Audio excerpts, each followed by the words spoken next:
Washington and the Dower Slave. Martha Dandridge Custis, the widow of Daniel Custis, married George Washington in 1759. Martha's inheritance from the Cutt estate, which has 1780 acres with 285 slave men, women, and children, provided a lifetime use of and income from one-third of the property, including at least 84 enslaved people. The rest of the estate was held in trust for her son and his heirs.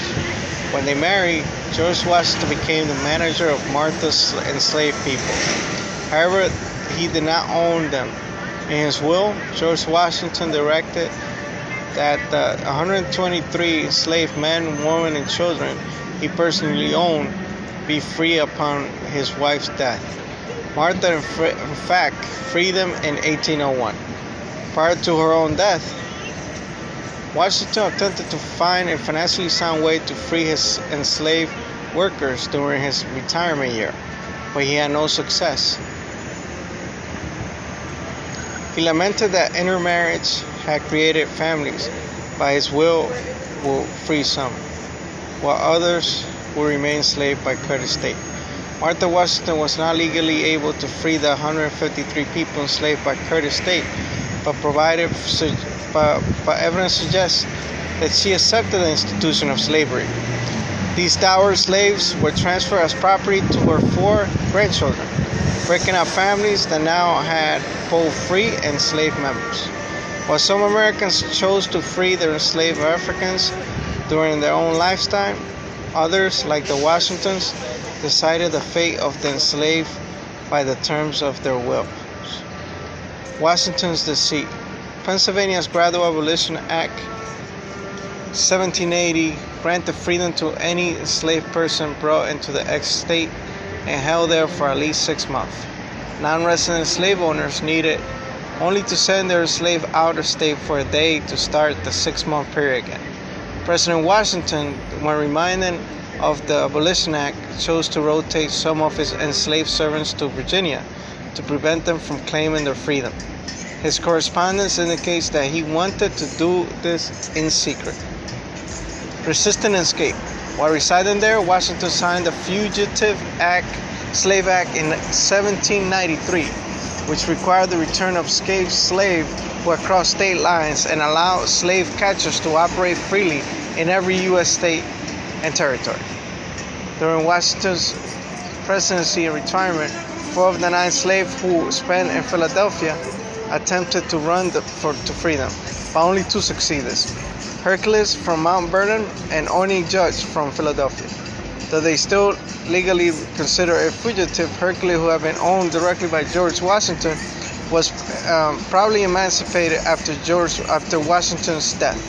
Oni Judge Staines' freedom, however, was always in danger after she escaped to New Hampshire until her death in 1848, as she was a dower slave owner by the Cutt estate.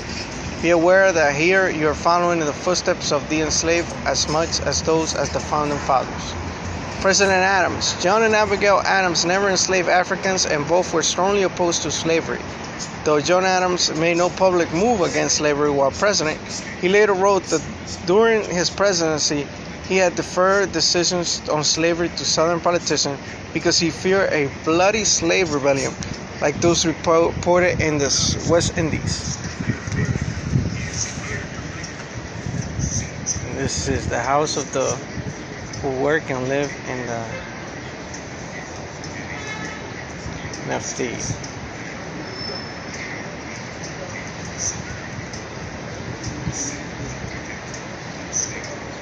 And this is the indentured servant. George Washington had also indentured servants at the president's house and in nearby Georgetown, where he lived for several weeks with his family and servants in the summer of 1794. Most indentures require at least 3 years of work without wages in exchange for ship passage, food, housing, clothing, and training. At the end of the indenture, the servant was free to negotiate wages for labor. Paid artisans and laborers. Thousands of craftsmen and laborers, including free people of African descent, lived in Philadelphia in the 1790s and were essential to the city's prosperity. Some work and live in the president's household. Enslaved Africans in the president's house. George and Martha Washington transported 9 enslaved African descendants from their Mount Vernon estate to Philadelphia. Enslaved including their cook, Hercules' son Richmond, Martha's personal maid, Oni Judge, Oni's brother Austin, Christopher, Giles, Joe, Paris, and Mo.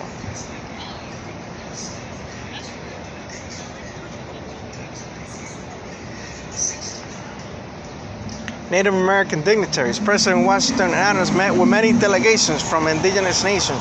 President Washington invited Teanagea, known as Joseph Brant, as famous Mohawk leader of the Iroquois nation. Washington also invited Chickasaw delegation, including Chief Pio Mingo, George Colbert, and William Glover, to the House to discuss future relations with the United States.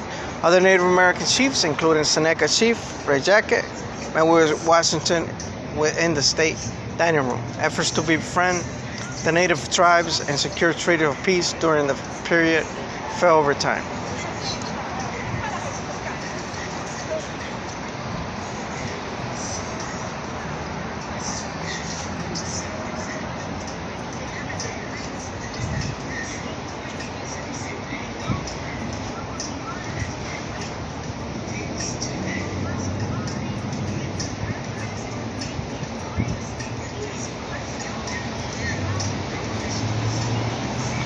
In the House. In the 1790s, when Philadelphia was the temporary capital of the United States, this was the site of the executive offices and the residence of the first 2 presidents of the United States of America.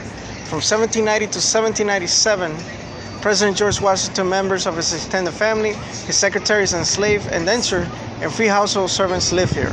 From 1797 to 1800, President John Adams and his wife Abigail lived here, with their servants, none of whom was a slave.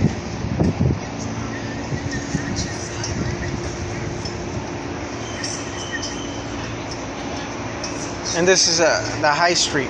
190 High Street was one of the finest properties in the city. It included a large walled garden, stables, back buildings, and a nice house. An OVT in the 1790s.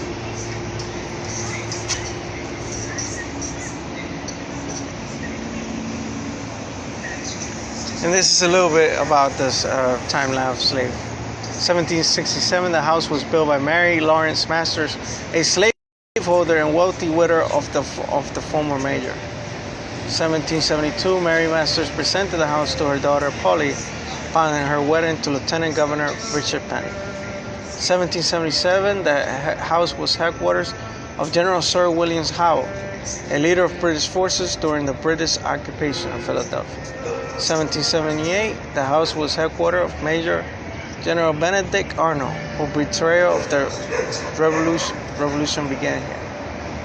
1782, financier Robert Morris, a slaveholder, rebuilt and expanded the house after a major fire. 1790, Philadelphia became the nation's temporary capital for the decade. George Washington made addition to the house to make room for his official duties. His extended family, his secretaries, as well as for enslaved, indentured, and free household servants.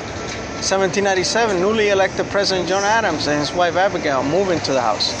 1800, the house was converted into Francis Union Hotel after government departed for Washington, D.C. Later, it was remodeled for shops and a boarding house.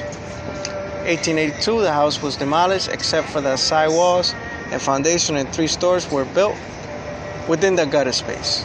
1935, stores were demolished. 1945-67, creation of Independence Mall, State Park. 1948, Congress established Independence National Historic Park. 1951, last remaining walls of the former president's house were demolished to create Independence Mall. 1954, public restroom for Independence Mall was built on the house site. 1973, Independence National Historic Park assumed management of the site. 1998, Independence National Historic Park announced the redesign of the 3 blocks of the Independence Mall. 2000, NHB unveiled the design for the Liberty Bell Center. 2001, Independence Hall Association Citizens Group as INHP to mark the outline of the President's house at the site. Request was denied.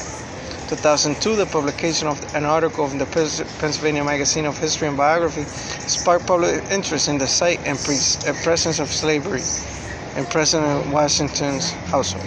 Construction of the Liberty Bell Center began. The public outcry about that project rose from both African American and white advocates once it was understood that the new building would cover the site where some of the enslaved stable hands slept. Avenging the Ancestor Coalition, Generations Unlimited, and others in the African American community continued to call for a commemoration of the people of African descent who were slaves here. 2003, Liberty Bell Center opened. 2005, funding for the design and construction of commemorative exhibition at the President's House site was provided by the City of Philadelphia and federal government. 2007, archaeology revealed partial foundation of the house and back buildings. 2007, President's House exhibit memorial to the enslaved open. Today you have the opportunity to explore this site and discover its important place in American history.